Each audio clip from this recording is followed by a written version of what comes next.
Meter bases, which are also referred to as meter sockets, meter cans, or meter enclosures, are crucial components in electrical service installations.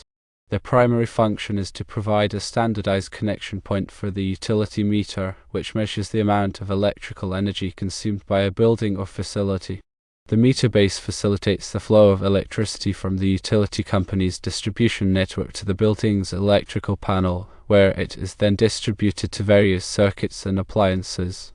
A typical meter base is designed with 4 jaws or lugs, each serving a specific purpose in the electrical connection. These jaws are designed to accommodate the incoming and outgoing conductors from the utility and the premises wiring. There is no such thing as a 5th jaw on a meter base. 4 jaws are the foundation of the electrical connection and power delivery. The first 2 jaws, typically located at the top of the meter base, are for the ungrounded conductors, commonly referred to as hot wires or line conductors. These conductors carry the alternating current AC voltage from the utility transformer to the customer's electrical system. In a single phase 120/240 volts service, there are 2 hot wires, each supplying 120 volts to neutral, and 240 volts when measured between them. These wires are connected to the first 2 jaws of the meter base to provide the power source for the building. The 3rd jaw is for the grounded conductor, also known as the neutral wire. The neutral wire serves as a return path for the current, completing the electrical circuit. It is typically connected to the system grounding electrode, such as a ground rod or metal water pipe, to provide a low impedance path for fault currents to return to the source, helping to protect against electrical shock hazard. The 4th jaw is often used for the equipment grounding conductor (EG). The equipment grounding conductor provides a path for fault current to flow back to the source in the event of a ground fault, such as when a live wire accidentally comes into contact with a metal enclosure. This path helps to quickly trip the circuit breaker or fuse, preventing electrical shock and minimizing damage. In some cases, the 4th jaw is also used for bonding the meter base enclosure to the grounding system. This bonding ensures that all metal parts of the electrical system are at the same potential, reducing the risk of electrical shock. The meter itself is designed to measure the flow of electrical current through the 2 ungrounded conductors. It does not directly interact with the neutral or grounding conductors except to measure the total energy passing through the service. The meter's internal components use the voltage and current measurements to calculate the kilowatt-hours (kWh) of energy consumed.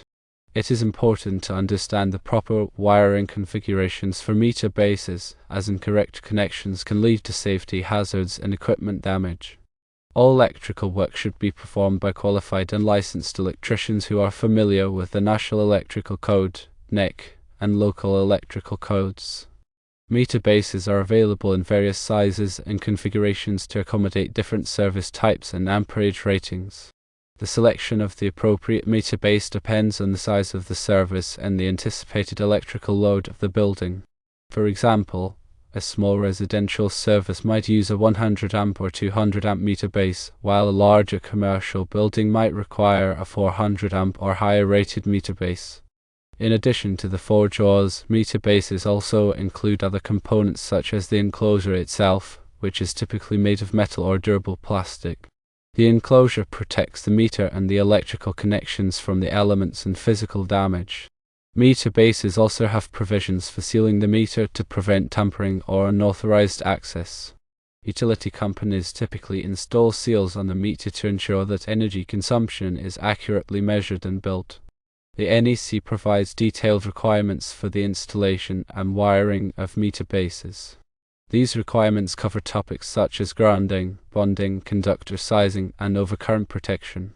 Adhering to the NEC in local electrical codes is essential to ensure the safety and reliability of the electrical system. Grounding and bonding are critical aspects of electrical safety.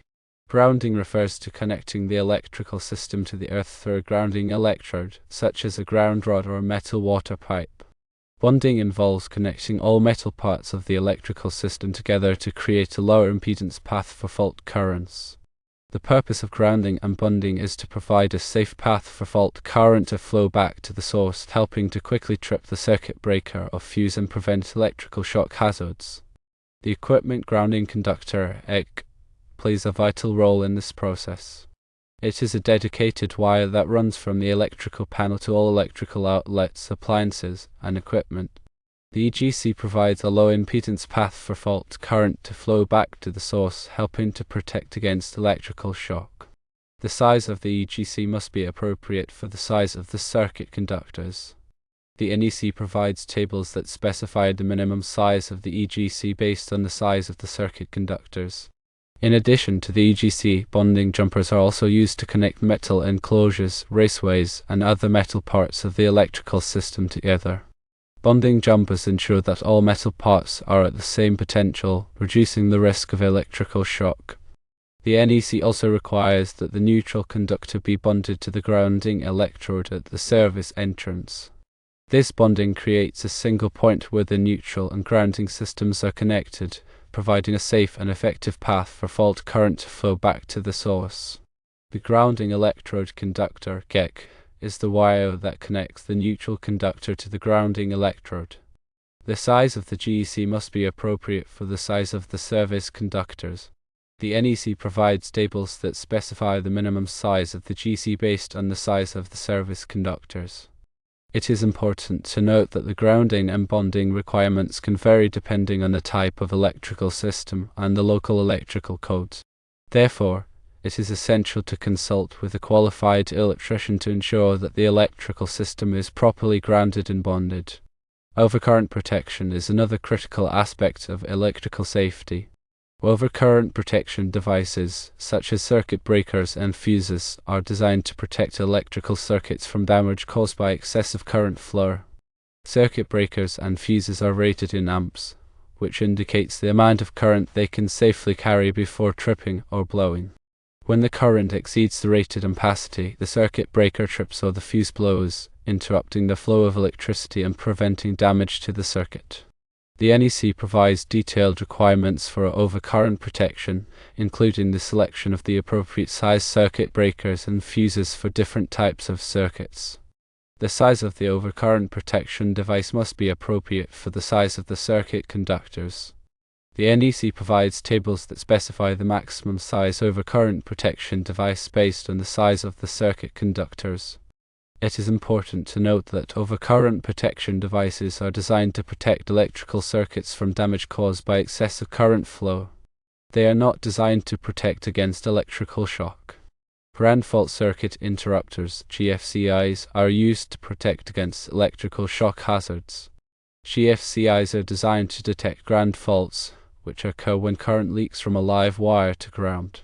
When a ground fault is detected, the GFCI quickly trips, interrupting the flow of electricity and preventing electrical shock. The NEC requires GFCIs in certain locations, such as bathrooms, kitchens, and outdoor areas, where there is a higher risk of electrical shock. It is important to test GFCIs regularly to ensure that they are functioning properly. In summary, meter bases are essential components of electrical service installations, providing a standardized connection point for the utility meter and facilitating the flow of electricity to the building's electrical system. A typical meter base has 4 jaws or lugs for connecting electrical wires, which include 2 hot wires, a neutral wire, and an equipment grounding conductor. The equipment grounding conductor and neutral wire may sometimes share the same lug. Grounding, bonding, and overcurrent protection are critical aspects of electrical safety that must be properly implemented to protect against electrical shock and minimize damage.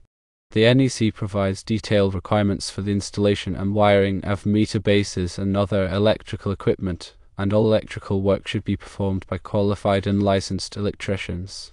There is no fifth jaw on a standard meter base.